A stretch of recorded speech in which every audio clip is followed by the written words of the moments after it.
John-Michael. Thank you for joining me. Thank you for having me. You are so good in this show. Thank you. It's amazing. Tell me, let's go back. Sure. Tell me your first experience with Hadestown. Ooh, that's a really good question. So in college, one of my best friends, Katie Ray, she's a folk singer-songwriter. She introduced me to Anais Mitchell. She was like, you gotta hear this song called Your Fonder Heart. I listened to it. It's the most beautiful thing I'd ever heard. So we were super fans at that point. And then Hadestown went to New York Theater Workshop. And we were like, let's go get some Student Rush tickets. We went, and the crazy thing about Hadestown is like, if you're familiar with the myth, you know how it ends. But there we were in the audience weeping at the end, gasping, at the final moment. No spoilers. So that was my first experience, seeing it off Broadway and being obsessed. And little did we know that it would have the trajectory that it has had. Because it's hard out here for new musicals. Like, right. You can be an off-Broadway success and not make it all the way. And Hadestown has indeed made it all the way. Has achieved blockbuster status. Yeah. I actually wanted to ask you about that moment. No spoilers. Sure. But if you know Greek mythology, you know what's going to happen. But yeah. The audience is still surprised every night. Do you feel that on stage? I do. I mean, sometimes I feel it in the auditory sense, like there's a literal gasp that happens, and that's always really satisfying. But just energetically, you can feel it, and I think I feel it too in the moment, because the character's going through a lot in that pivotal part of the story. And it catches me by surprise sometimes, because I know my lines, I know how it goes, but still emotionally it feels so intense and surprising and immediate, which is really exciting. What was it like for you to join this world? Because it's already established. Yeah. And you have, which is just a wonderful thing, to be able to originate roles on Broadway, Sure. which you have had the chance to do, but now you're joining something that's already, working. Yeah. What was that like for you? It was unique because you're right. A lot of the stuff that I've done has been new. So it's developmental. We're in previews. They're throwing new pages at you right before the show that night. But this time it was already pretty much set in stone and frozen. But it was cool. I had a really strong support system in the associates that were teaching me the show. Mm-hmm. And as an actor, sometimes, at least for me and my brain, the hardest part is memorizing everything. And this was definitely the most I think I've ever had to memorize in terms of musical theater. So it was cool knowing, well, the script is frozen, so I can go ahead and get off book as soon as possible, so that I could show up in rehearsal and really feel free and liberated to really dive into my impulses. So if I felt something and wanted to move a certain way or respond in a certain way, I could without having to navigate, wait, what do I say next? Mm-hmm. So that was the most surprising and unique bonus of it already being a functioning machine. So if I had to think of a word to describe your performance, I would say it's pure. It's such a pure performance. And it made me wonder how you relate to Orpheus personally, sure. Because he's a singer-songwriter, you're a singer-songwriter, you play the guitar. I think all the Orpheuses have to play the guitar, right? Yeah. So tell me about that. I relate to Orpheus in so many different ways. I think the way that I respond to him that feels the most potent to me is, I feel like in our culture, we spend so much time celebrating success stories and happily ever afters. And that's really beautiful. I love to get lost in a golden fantasy. But as an artist in New York, there's so many days where it feels like everything can't come true and that you're hitting up against a wall. And Hadestown is a tragedy. We tell you at the very beginning, it's a sad song. Mm-hmm. And Orpheus at the beginning of the play has so much hope, and he believes that anything is possible. And he believes that he has all of this power in the palm of his hands. And he spends the show figuring it out. And then at the end, he's faced with having to believe in himself even when all of the support systems disappear. When you're all alone and you're in the dark, can you maintain that? Can you sustain it? And I think as an artist, in Manhattan, sometimes I wake up and I feel like I can do anything. And then I get on the subway and I'm like, I don't know if I can do it. You know what I'm saying? So I think every day as an artist, you can feel like you have to go through that journey of, can I make it? Can I make it out of hell alive without turning back? So that's the challenge that I think I relate to a lot. And there's this wonderful moment when he finishes his song that when I saw it a couple of weeks ago, there was a ripple through the audience. Sure. It was yes, that's what we're hoping for artists, to be able to get to that point. Do you feel that from the audience? I do. And I feel it in particular at the very end, the tag, we sing a song called We Raise Our Cups. And it's a sort of anthem to the metaphorical Orpheus, wherever he may be, whoever on any given day at any time may be feeling, like I like to think, you know how people say, it's 5 o'clock somewhere? Right. Like it's Orpheus o'clock somewhere for somebody Right. that may be feeling alone and feeling like they're going on a difficult journey. And at the very end, we sing this anthem to that person to sort of like give our energy to them and make them feel like you can do it and you should believe in yourself. What have you learned from this company? What have I learned from this company? So much. I mean, honestly, I've learned a lot of gratitude because, like we were saying earlier, I'm stepping into a fully functioning machine. And typically the casts are built together and they rehearse together and they step in, the new principals. But in my case, I came in halfway through. So I was the new kid on the block with everybody was like pretty settled. So I learned what it is to support someone stepping in. I just felt really, really loved and held. And it's been really, really nice. When I look at your career, you've done so many things, from The Flick to Strange Loop to When You're in Nome, If You Know, You Know. That's a deep cut. That was a deep cut. Look it up. But do you see any through lines in your work of what you're attracted to? That's a good question. I mean,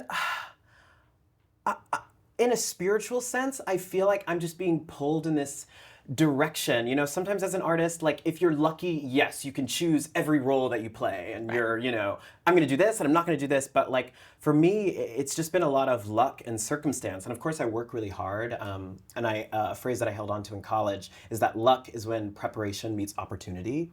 And so I tried to, you know, work really hard and be ready when the opportunity presents itself. And I feel like all of these pieces of theater that I've been able to do have been so provocative and artistically ambitious. Yeah. And so with each one, I've garnered a stronger sense of confidence and ability to command a stage and tell a unique story. So sometimes I'll finish a show and I'm like, well, I did that, so I guess I can do anything. You know what I'm saying? So I guess that's a through line. You know, one of the things I love about Hadestown is that they have really cast remarkable people throughout its run. Yeah. Tell me your dream cast person in any role. My dream cast person in any role? Ooh, we were actually talking about Jennifer Lewis as Hermes the other day during a matinee. Yes, and I think please. that could be iconic. I think we can manifest it right now. Yeah, Let's we're make putting it that happen. into the universe. All right, take me back. You're a little kid in Texas. Yeah. Tell me when you knew you were going to be a performer. I mean, I was just kind of naturally performing. Like I would, What did that look like? it looked like me like creating my own little playbills and like inviting my family into my bedroom and like putting on concerts of songs that I wrote. Or it would be me in the living room reenacting entire scenes from like Harry Potter and the Sorcerer's Stone.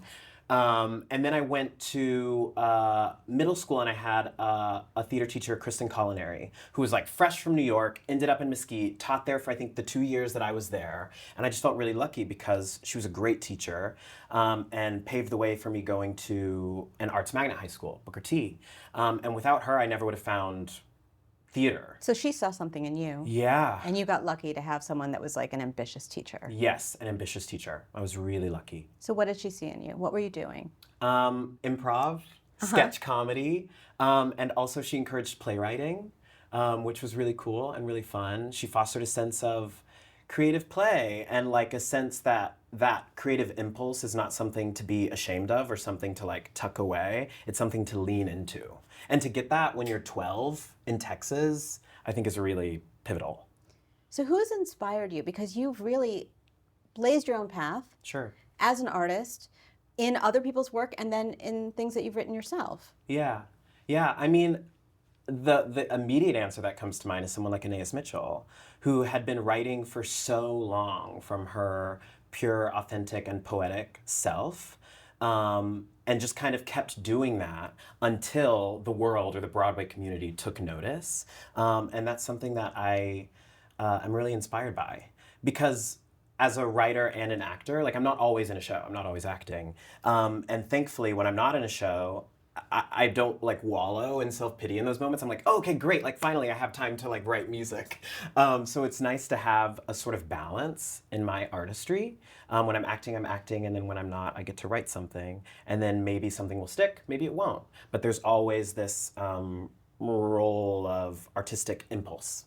You know, I was thinking about artistic impulse just because you said that, but also because I was just thinking about mythology. Sure. And the Odyssey is now in movie theaters everywhere, and people are being reintroduced or maybe introduced for the first time to these ancient stories. Yeah. Did you do a deep dive into this world? I mean, I was slightly familiar with the lore, and then I accidentally stumbled upon the book Circe, and that has been blowing my mind. I just finished it about a week ago, and I'm so sad it's over. It's so good.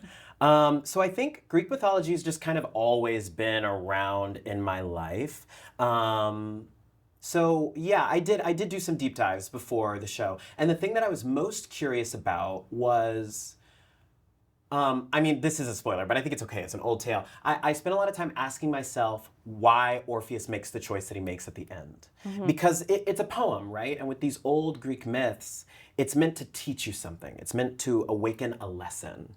And so I was curious what the lesson was for me and what I could take away. And I thought I would arrive at one single answer, but I actually arrived at so many different answers as to why he makes that choice. And I think that's really exciting for me as an actor, but also for the audience, because you get to see it and ask yourself what you would do in that situation, and what there is to learn from that. Since you found many answers to one question, do you feel like you can draw on different answers each performance? 100%. 100%. Yes. When I look in Jordan's eyes and I see her and I see the result of the choice that's made, the flood of emotions that hit me are always, I mean, there's a through line that's pretty consistent, but the colors of it are always so unique to that day and that moment. And it's so cool as an actor to have that. And I remember in my first rehearsal with Rachel, and she was talking about the poetry of the show and how there's so many layers. I was like, that's the part that I find the most exciting as an actor, because as an actor, you want to latch on to specificity. That's really important.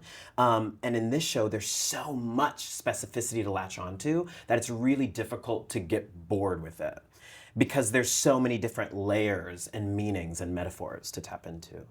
One of the things that I think Rachel Chavkin, the director, and also Anais Mitchell both found is that even though Orpheus is a poet, he's also struggling, and he's a waiter. Yeah.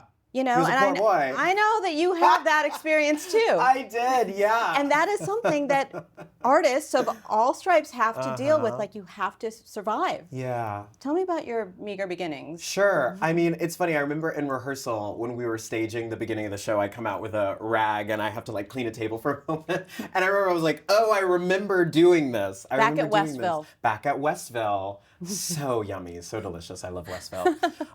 Yeah, I mean, I graduated from college. I went to college in New York, so I was here and I had to find a way to make money. So I was in that restaurant industry, and I was doing that hustle and grind. And you're like wearing an apron in this show. Absolutely, absolutely. And I got a text from one of my friends, actually, after he had seen the show, and he was like, he was like, you were so amazing and really inspiring and a beautiful performance. And it was someone that I hadn't talked to in a while, and so you can scroll up and see the previous text. And the previous text, it's a really sweet guy. He had sent another message of encouragement one day, and my reply to him was, I really needed this. Like, I just left a shift at Westville, and I'm feeling really heavy and like tired and discouraged, and so I really appreciate you like sending me this encouragement. And then the next text being like, hey, you're really amazing leading this Broadway show. Like, you just kind of never know what's in store. So as the moral of the story goes, like, you do need to stick it out and see it through to the end if you can. Do you feel like in this chapter of leading a huge Tony-winning Broadway musical, like, are you able to take that in, or are you going to have to wait till you're out of the show and to digest it all? All the above. I've had lots of people give me the advice of like, stay present for all of it. And so I'm trying my best to do that. It's really cool. It's like amazing. And so sometimes I'll be sitting in my dressing room and I'm just like, is this real life? And I don't mean to suggest that like it's all like sunshine and butterflies. Like it's really difficult and it's extremely exhausting and taxing on the body. But at the same time, it's just really artistically fulfilling. And it's really cool to see what I'm capable of, if that makes sense.